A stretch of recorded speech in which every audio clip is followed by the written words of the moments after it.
महाशिवरात्र उत्सव हा दरवर्षी अतिशय उत्साहात आणि भक्तिमय वातावरणामध्ये साजरा केला जातो.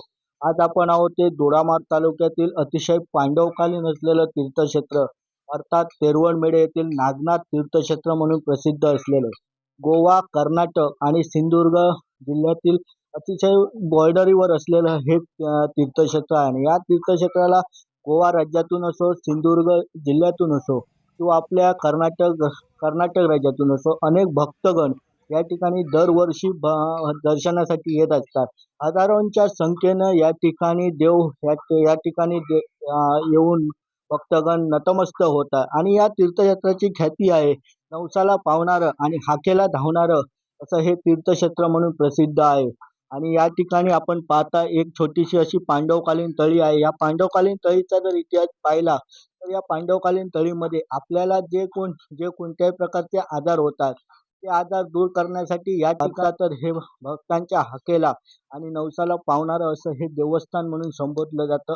आणि या ठिकाणी खरोखर या ठिकाणी पाहिलं गेलं तर पोलिसांचा कडेकोट बंदोबस्तही ठेवण्यात येतो. या ठिकाणी भक्तगण हजारोच्या संख्येने येत असतात, त्यामुळे या ठिकाणी पोलिसांचा बंदोबस्त, त्याचप्रमाणे एस टी आगाराकडून या ठिकाणी विशेषतः बसेसची या ठिकाणी सोय केली जाते. म्हणजे एकंदरीत हा महाशिवरात्र उत्सव अतिशय मोठ्या उत्साहामध्ये या ठिकाणी संपन्न होतो.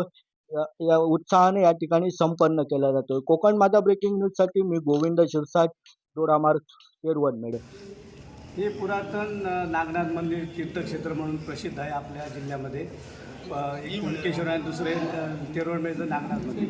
आज जवळजवळ ज्यावेळी पांडव इथे भ्रमणध्वनी करायला आले, भ्रमण करत होते, त्यावेळी एका रात्रीत ही मंदिराची गाभाऱ्याची उभारणी केली त्यांनी.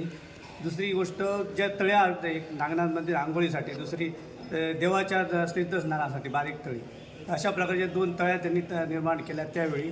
आणि आज हे मंदिर लाखो भाविकांचे श्रद्धास्थान, म्हणजे कोकणच्या पूर्ण कोकणपट्टी म्हणा किंवा कर्नाटक, गोवा, महाराष्ट्र या तिन्ही राज्यातून लाखोच्या संख्येने लोक इथे भाविक भक्तगण येत असतात. त्याचबरोबर तुम्ही भक्तगणांना काय आवाहन करू शकता? आज तुम्ही बघताय, आज हे मंदिराची उभारणी चालू आहे, गेली 2 वर्ष चालू आहे. जवळजवळ 2.5 ते 3 कोटीचं हे प्लॅन आहे मंदिराचं. साधारण 1 कोटीचं काम झालेलं आहे. अजूनही आम्ही भक्तगणांना आवाहन करतो की ह्या मंदिराची पूर्णाकृती व्हायला अजून 1-1.5 कोटीचा निधी खर्च होईल किंवा लागणार आहे. तरी सगळं भक्तगणांनी म्हणा किंवा तुमच्यासारखे भाविक असतील, राजकारणी असतील, सगळे लोक या मंदिरात आपल्या परीने हातभार लावून हे मंदिराचं काम पूर्णत्वास नेण्यासाठी मदत करावी, हे आम्ही त्यांना आवाहन करतो. या ठिकाणी भव्य मंदिर असं एक स्वप्न होतं गावाल्यांचं, सगळ्या भक्त लोकांचं, भाविकांचं, आणि जे पण भगवान शंकरांचं जे भक्त आहेत त्यांचं. त्याप्रमाणे यांनी मुहूर्तमेढ तर केलेली आहे आणि बरंच काम पूर्णत्वाला आलेलं आहे.